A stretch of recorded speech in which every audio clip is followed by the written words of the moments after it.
So after that, we're introduced to the Psycho Ranger arc, which is one of the favorite arcs of a lot of Power Ranger fans. Yes, the Psycho Ranger arc introduces us to the Psycho Rangers, who are basically evil monster Power Rangers.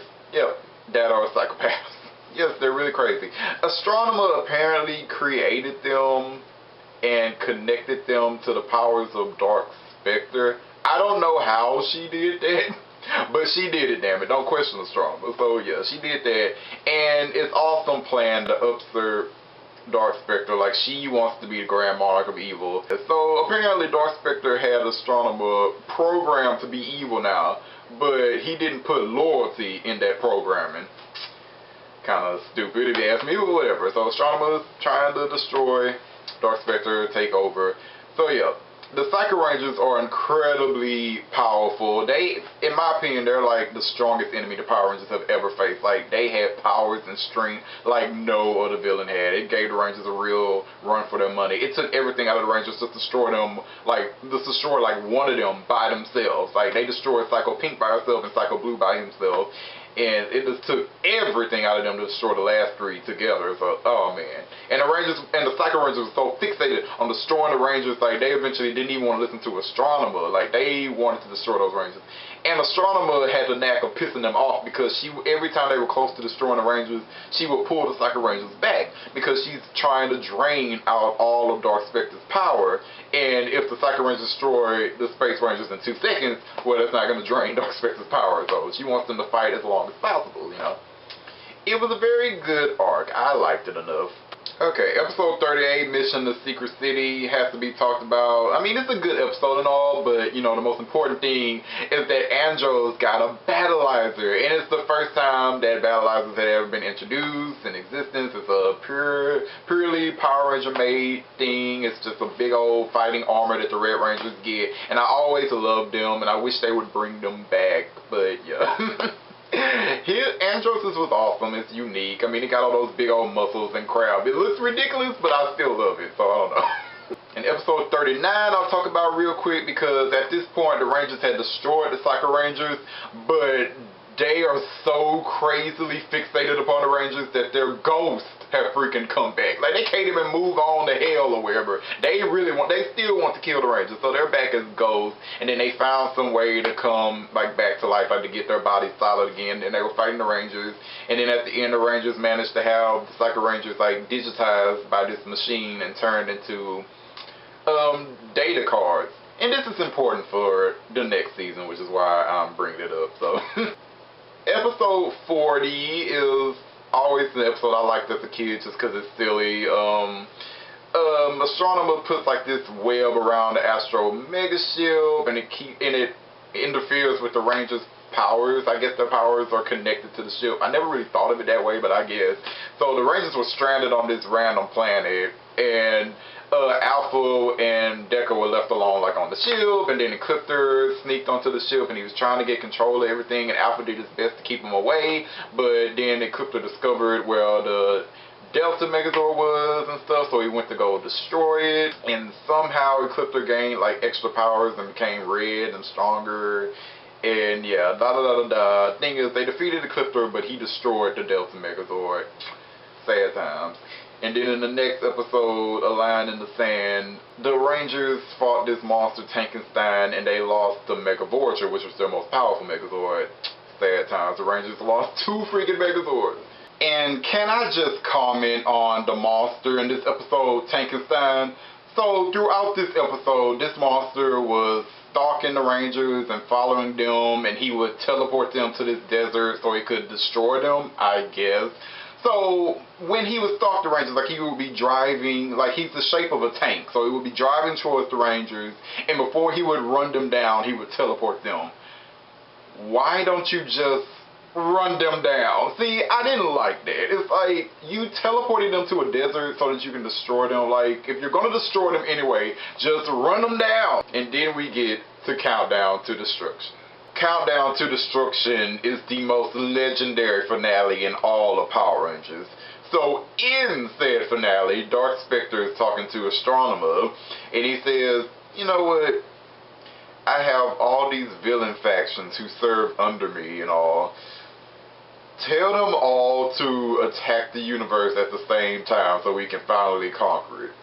And Astronomer's like, you know, you probably could have did this centuries ago, but alright, let's get it done, alright. So yes, all the villains that we have seen over the years just say, let's get out there, let's destroy the universe, let's conquer it once and for all. So we see Lord Zed and Rita attacking this Vika galaxy, we see Divatox attacking this planet of Gartha with a huge army. Like, they all have these huge armies. We see the Machine Empire attacking like everywhere. They have quadrifighters flying all over every planet. They have cogs and monsters all over every planet. Like, man, these villains were not playing this time. Like, it was so awesome. I think Lord and Rita's army, they were attacking the Gold Ranger from Zeo. Divatox was attacking the Alien Rangers. Like, I love that they did that. I love that we saw, like, the other Rangers that we've seen in other seasons fighting too. Like, man, it just showed us how big the Power Rangers universe has been expanding over the years. And during all of these attacks, we also learned that Astronema has Zordon aboard her ship, the Dark Fortress. Like, oh man. The Rangers, meanwhile, get wind of all the attacks across the universe, and they're going to try to go help on one of them until they see that over 1,000 Velocifighters are heading towards Earth. And then they try to hotfoot it there in their own ship. And then they're there, and then they're trying to shoot like a bunch of Velocifighters while they're flying to Earth. And then they jump the ship, and then they fly to Earth in their galaxy glider. And like all these foot soldiers on Earth, there's like a bunch of Quantrons and Piranatrons running through Earth, and the Velocifighters are just shooting up like the entire planet. And we see all the destruction of Angel Grove. I love that scene when they first start shooting up Angel Grove. Like all the building explosions, all the people running and happening out of there while the explosions going on. Like, man. So yes, the Rangers get to the city, and then they try to fight all the Piranatrons and Quantrons, and they have some good action scenes, man. Some good action scenes. But yes, it's just too many forces. It's just, the forces are just too big. Like, Zane shows up to the city with his own Megazord, the Mega Winger, and the Mega Winger gets freaking destroyed by all the Velocifighters. Like, they lose big time. As eventually the United Alliance of Evil conquers the entire universe, and the Rangers are defeated on Earth. So Astronema has basically conquered Earth as well, and she even shows up on Earth, and she demands that, you know, the citizens surrender the Power Rangers to her, or she'll destroy the whole planet. And she actually has a weapon to destroy the entire planet. She is talking to her minions on her ship later, and she shows that she has this missile, and like one shot of that missile will destroy the entire planet. And Dark Honda over here says things like, destroy a planet, or something the size of a planet, and he's talking about Dark Spectre, because Dark Spectre is freaking huge. Meanwhile, the Rangers defeated, and on Earth, they're all trying to formulate a plan of what to do and how to defeat Astronema and whatnot. Andros thinks he can still reason with her because it's his sister. The other Rangers say he's an idiot, and his sister is gone, but he'll never accept that, you know. But, the other Rangers are still trying to formulate plans, so he walks off, and he's going to sneak aboard the Dark Fortress himself. But before he goes, Ashley goes to him and tries to stop him from going. But he has to go. It's his destiny, you know. It's a very nice scene, actually, you know. And he tries to say, like, if I don't come back, she's like, shh, you will come back. You know, something like that. I think it was, I will see you again, some shit like, whatever. But yeah, then he leaves, and she's crying and whatnot. Yeah, so he sneaks aboard the Dark Fortress. Astronema and Ecliptor go back to Earth. They're like, so have you surrendered the Power Rangers yet to us, or something like that? You know, and like the citizens are like, we don't know where the freaking Power Rangers are. And plus, they don't want to surrender the Power Rangers. The Power Rangers have protected them for years, so, you know. And then Bulk shows up. I forgot what he said. I think he said that he's the Black Ranger or the Blue Ranger. It's one of them. And then Skull showed up, said the same thing. Then Professor Phenomenus, this old science guy that Bulk and Skull have been hanging around like this whole season, he comes up, he says, I'm the Red Ranger. And then Adele come out the works and say, you can call me the Pink Ranger, baby. all these random citizens are showing up. I'm the Yellow Ranger, I'm the Silver Ranger, and I'm a Ranger, and I'm a Ranger, and I'm a Ranger.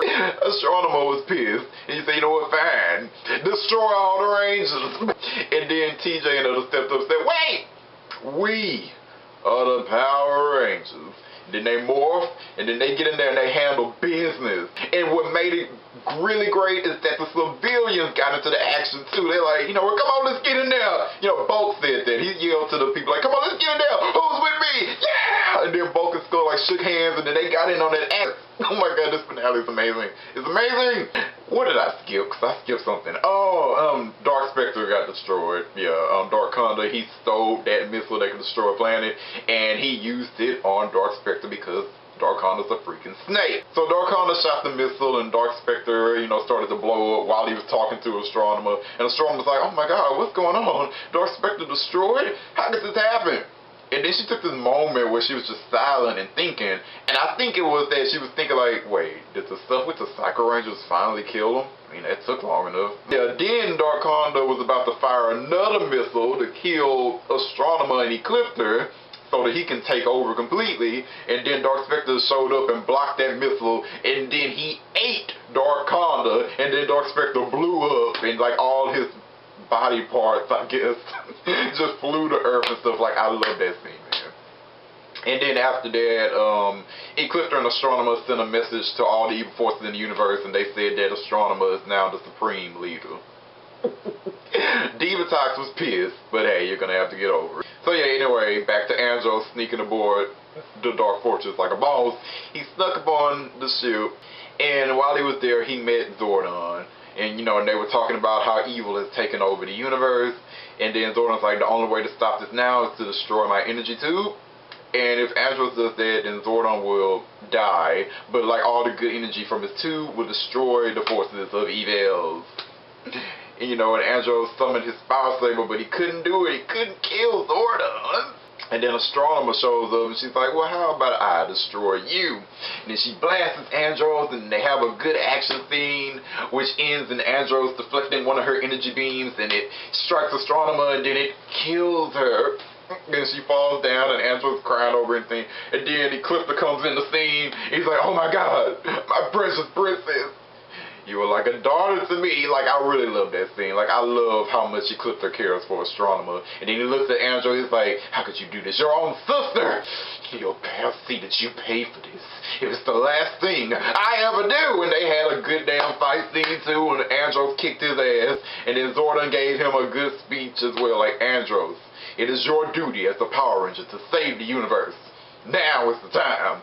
Andros said, and he burst Zordon's tube, and all that good energy came out, and it flowed across the universe. It destroyed Ecliptor. It went down and destroyed the Machine Empire. It went around and destroyed Lord Zed and Rita's minions, but it turned Lord Zed and Rita into regular humans. And then they started dancing over all the, like, dusted minions, and while the Gold Rangers was watching them. I don't know. It was interesting. And the beam also destroyed all of Divatox's forces, but it turned Divatox into a regular old human as well, who was dressed just like Demetria. And yes, and then the beam went to Earth and destroyed all the evil forces there, and destroyed Elgar too. Yeah. So yes, the day is saved, but Astronema is dead. But don't worry, Andros was crying over her, and his magical tears brought her back to life. Corona's alive, she's good again, like the evil programming went away, whatever. So yes, the Rangers saved the universe. It cost Zordon his life though, but man, that scene is really good. I always loved that scene where Andros smashes the tube and the light goes shining. I remember as a kid, I must have watched that 100 times, and I'm not even exaggerating. I know I kept rewinding it. Oh my God, the villains, they're gone. Oh my gosh. Like, and I was glad that they didn't kill Lord Zed and Rita, because, you know, they were my favorite villains. They're still my favorite villains. So, you know, I was glad they didn't kill them. And I think Zordon probably had like a soft spot for them, which is why he probably turned them to human or whatever. It is sad that he didn't, you know, purify Ecliptor though. And the most Power Rangers fans say this because Ecliptor had such good qualities, you know, despite him being evil. Like, he really cared for Astronema. So It's kind of sad that he was dissed, but I guess Zordon just didn't like how evil he was being to him on the ship, so I don't know. So yeah, that was In Space. In Space is a very good season. It is one of my favorite seasons, and it is arguably the best season. Like, the story was great, the writing was just great. It was just, like, it's really hard to hate this. Like, I don't know people who hate the In Space season. Andros was a great Red Ranger, and he did a good job as a leader and mentor to these planetary rangers, teaching them everything he knows about space and whatnot. And the other rangers, you know, they were awesome in this season as well. And it's like the Space Rangers, they worked really well as a team. They're probably one of my favorite Ranger teams, you know. Astronema was an incredible villain and probably one of my favorite villains of all time, man. Like, I really loved her. I loved her personality. Like, she could be goofy at times, but for the most part, she kept it together. Like, this was war, baby. She was constantly calculating, trying to figure out how to destroy these Rangers. You know, I gotta work smarter, not harder. Beat these Power Rangers at their own game. Like, I loved her, man. I loved her constant changing of colored wigs and crap. Purple, white, black, red, blue. I loved it. It was a weird quirk, but I really loved it. And I loved how hands-on Astronema was, like, in, like, the fights. Like, she would actually, she's the main villain, and she would actually go down there and fight the Rangers and get her hands dirty. Like, she would pull out her raft staff, and she would pull out her chakram, or like that boomerang she would throw out and hit the Rangers with. Like, man, she got out there. Like, that was unheard of back then. Like, main villains rarely fought the Rangers personally. Like, it took 3 years for Lord Zed to get out there and fight one Ranger. And her whole backstory was great too. Like, being kidnapped from her brother as a kid and being raised to be evil. And she was one of the most powerful evil servants there was. Like, she moved up in the ranks, became the queen, princess of evil, because they constantly switched from queen to princess, but whatever. I'm assuming they called her princess because she was young, but whatever. She was the queen of evil. And I think her story parallels Divatox's in a lot of ways. I don't think I touched on it in a Turbo review, but they heavily hinted that Divatox and Demetria were related and were sisters. Yeah, they never really went into the storyline too much, but yeah, they were sisters, which implies that Divatox was kidnapped years ago and then was given to this family of pirates and raised as an evil pirate. So yeah, I always thought it was a little weird, like, why are they just kidnapping this random child, Corone, and then raising her to be evil? And then I thought about Divatox and was like, well, maybe they were kidnapping a whole bunch of good children, whatever, and then forcing them to be evil. Like, that makes more sense. I wish they would have expounded more on that in the show, but you know, whatever. I'm using my context clues here. Like, that is pretty cool. And then it makes the parallel between Divatox and Astronema even stronger, because in Space, they spent a lot of early episodes, like, fighting each other, and Divatox being resentful of Astronema because Astronema took her place. Divatox is Astronema. She's an older version of Astronema, so it all just fits, and I really liked it. The point is, I really love In Space. It's a great season, and Andros and Ashley belong together, and so do Zane and Corone, and yeah. Shipping hard here. Alright, for those who are watching, thanks for watching, thanks for subscribing and whatnot, and let me know what you think about Power Rangers In Space. Alright, later guys. Jamata.